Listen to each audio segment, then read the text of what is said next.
పొదుపు అనేది ఎలా నేర్చుకోవాలి, అది ఎప్పటి నుండి అలవడుతుంది, పెద్దల ద్వారా ఈ పొదుపు అనేది మనపై ప్రభావితం చూపిస్తూ ఉంటుందా, మనం సంపాదించే దాంట్లో ఎంతవరకు పొదుపు చేయాలి, ఎంతవరకు ఖర్చు పెట్టాలి మొదలైనటువంటి అంశాలను గురించి నేటి వీడియోలో చర్చించుకుందాం. Welcome to Keerthi creatives. నేను మీ కీర్తనారెడ్డి.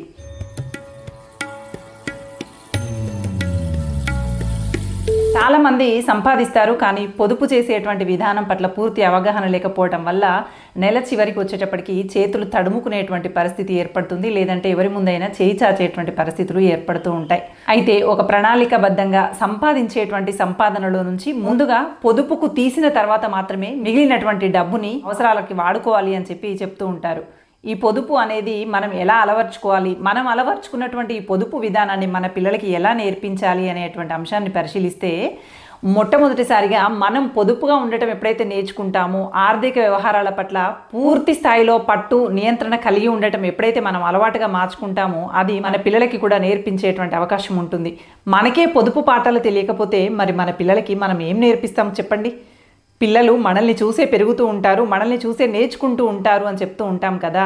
మరి మనం పాటిస్తూ పిల్లలకి ఎలా నేర్పించాలో గనక పరిశీలించినట్లయితే, పిల్లలకి పొదుపు పాఠాలు పెద్దయ్యాక తెలుస్తాయిలే, ఇప్పుడు ఏముందు నేర్పించేది అని చెప్పి అనుకుంటాం. కానీ అలా కాదండి. చిన్న వయసు నుండే వాళ్ళకి పాకెట్ మనీ ఇవ్వటము, అది పొదుపుగా దాచిపెట్టుకోవటము, మిగిలిన దాన్ని పొదుపు చేసుకోవటము, ఇలాంటివి పిల్లలకి చిన్నప్పటి నుంచే అలవాటు చేయాలి.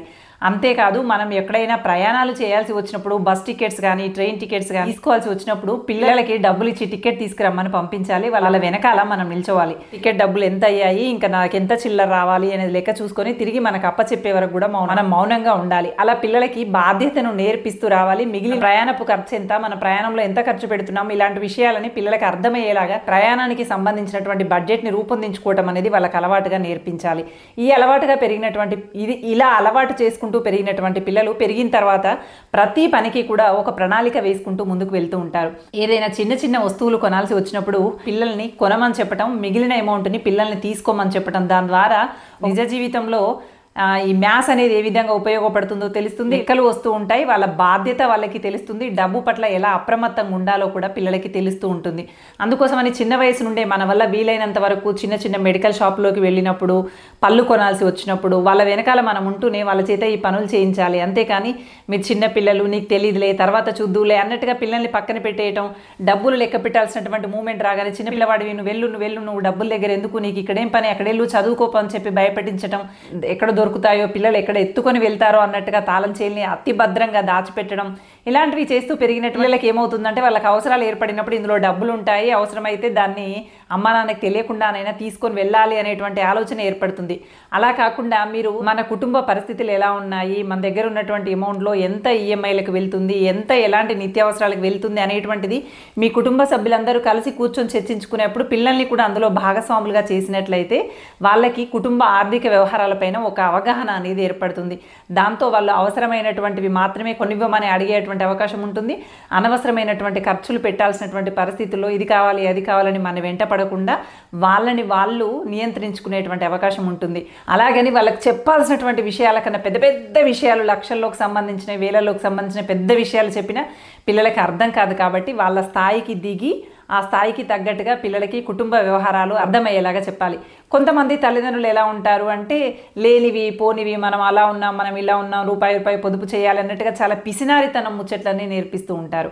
అలా నేర్పించడం వల్ల పిల్లవానిలో తెలియకుండానే దొంగతనాలు అలవాటు కావడం, అతి పిసినారితనంతో వ్యవహరించడం, ఇలాంటివి చేసేటువంటి అవకాశం ఉంటుంది. అంతేకాదు, మన కుటుంబానికి సంబంధించినటువంటి వ్యవహారాలన్నీ పిల్లలకి ఆర్థిక వ్యవహారాలు కావచ్చు, మన కుటుంబ వ్యవహారాలన్నీ మన పిల్లలకి కూర్చోబెట్టుకొని మనం చక్కగా చెప్పామే అనుకోండి, చెప్పిన తర్వాత ఇది మన ఇంటి వరకే తెలియాలి నాన్న, బయట అందరికీ చెప్పాల్సినటువంటి అవసరం లేదు, నువ్వు ఇంట్లో భాగం కాబట్టి నీకు కూడా తెలియాలని చెప్తున్నాను తప్ప ఎవరు అడిగినా మన ఇంటి విషయాలు చెప్పకూడదు అనేటువంటిది కూడా పిల్లలకి చెప్పకపోతే, ఇది రహస్యము, ఇది దాయాలి, ఇది దాయకూడదు అనేటువంటి విషయం పిల్లలకి తెలియదు. కాబట్టి అన్ని విషయాలు బయటికి చెప్పేటువంటి అవకాశం ఉంటుంది.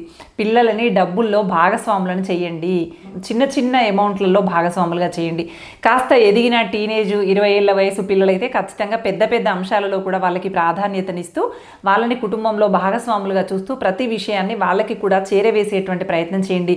ఎంత పొదుపు చేస్తున్నాము, ఎంత ఖర్చు చేస్తున్నాము, ఎంత సంపాదిస్తున్నాము, ఎంత ఆర్థిక అత్యవసర పరిస్థితి ఉన్నది, మన కుటుంబ ఆరోగ్య పరిస్థితులు ఎలా ఉన్నాయి, ఇలాంటి విషయాలన్నీ కూడా ఖచ్చితంగా కుటుంబంలో ఉన్నటువంటి అందరికీ తెలియజేయాల్సినటువంటి అవసరం ఉంది. వీలైతే అందరూ కలిసి కూర్చొని చర్చించుకొని ఆ బడ్జెట్, కుటుంబ ఆర్థిక వ్యవహారాలకు సంబంధించినటువంటి విషయాల పట్ల ఒక అవగాహన ఏర్పరచుకోవాల్సినటువంటి అవసరం ఉంది.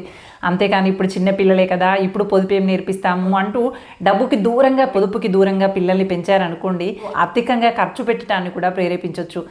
అందుకని చిన్న చిన్న మొత్తాల్లోనైనా పిల్లలకి ఆర్థిక వ్యవహారాలకి ముడిపడేటువంటి విధానాలతో పెంచేటువంటి ప్రయత్నం చేయాలి. అలాగే మనం బ్యాంకుల్లోకి వెళ్ళినప్పుడు ఓచర్లు రాయించడం, బ్యాంక్ లైన్లో వాళ్ళే నిల్చోవటం, వచ్చినటువంటి అమౌంట్ని మన దగ్గరికి మనం వాళ్ళ వెనకాలే ఉంటూనే వచ్చినటువంటి అమౌంట్ని అందరూ కలిసి కూర్చొని లెక్క పెట్టడం, ఇలా ప్రతి పనిలో కూడా వాళ్ళని ఇన్వాల్వ్ చేస్తూ రావాలి. అంతేకాని నీకు తెలీదు అన్నట్టుగా మనం వాళ్ళని పక్కకి పెట్టేసామనుకోండి, వాళ్ళకి తెలియకుండానే వాళ్ళు ఒక రకమైనటువంటి ఆత్మన్యూనత భావం, నేను ఇంకా చిన్నపిల్లవాడిని, నాకేమి తెలియదు అనేటువంటి భావనలోకి వెళ్ళిపోతారు. ఇలా పెరిగినటువంటి పిల్లవాళ్ళని కొంతకాలం తర్వాత ఇంకా ఇంతలా ఎదిగావు, ఇంకా ఏ పని రాదా అని చెప్పి మళ్ళీ సడన్గా మనమే తిట్టేస్తే ఎలా చెప్పండి?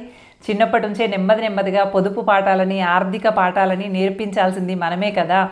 అప్పుడేమో చిన్నపిల్లవాడు అంటూ ఏ పని చెప్పకుండా ఉండి సడన్గా ఒకసారి గాడిదలాగా పెరిగావు, ఇంకా రాదా అని చెప్పి అంటే పిల్లవాళ్ళు కన్ఫ్యూజ్ అయిపోరు. చిన్నప్పటి నుంచే పిల్లలకి పొదుపు పాఠాలని, ఆర్థిక వ్యవహారాల పట్ల అవగాహనని, ఉన్న దాంట్లో ఎలా లెక్క చూసుకోవాలి, ఉన్న దాంట్లో ఎలా పొదుపు చేసుకోవాలి అనేటువంటి అంశాలని పిల్లలకి కొద్దిగా చిన్న మొత్తాలతో నేర్పించడం అనేది చేస్తూ ఉండాలి. దానివల్ల పిల్లల్లో పెరుగుతున్న కొద్దీ ఆర్థిక క్రమశిక్షణ అనేది ఏర్పడుతుంది.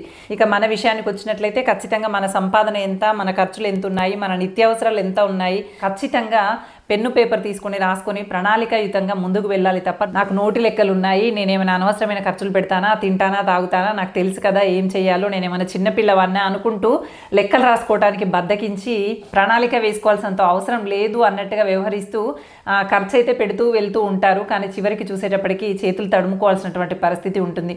అందుకోసమని ఖచ్చితంగా నెల మొదట్లోనే ఒక ప్రణాళికని వేసుకొని ఆ ప్రణాళికబద్ధంగా కనుక ఖర్చులని, అత్యవసరాలకు ఏమున్నాయి, ఆరోగ్యపరమైనటువంటి ఏమున్నాయి, నిత్యావసర సరుకులకు ఏమున్నాయి, ఇంటి రెంట్లకు సంబంధించి ఏమున్నాయి, ఈఎంఐలకు సంబంధించి ఏమున్నాయి, ఆల్రెడీ మనం ఒకవేళ అప్పుల్లో ఉంటే ఇంకా ఎన్ని నెలల వరకు పొదుపు చేయాలి, ఎన్ని నెలల వరకు ఖర్చుల విషయంలో జాగ్రత్త వహించాలి, ఇంకా ఏ విధంగా పొదుపు చేస్తే ఎవరి ముందు చేయి చాచకుండా ఉండాల్సినటువంటి పరిస్థితులు ఉంటాయి.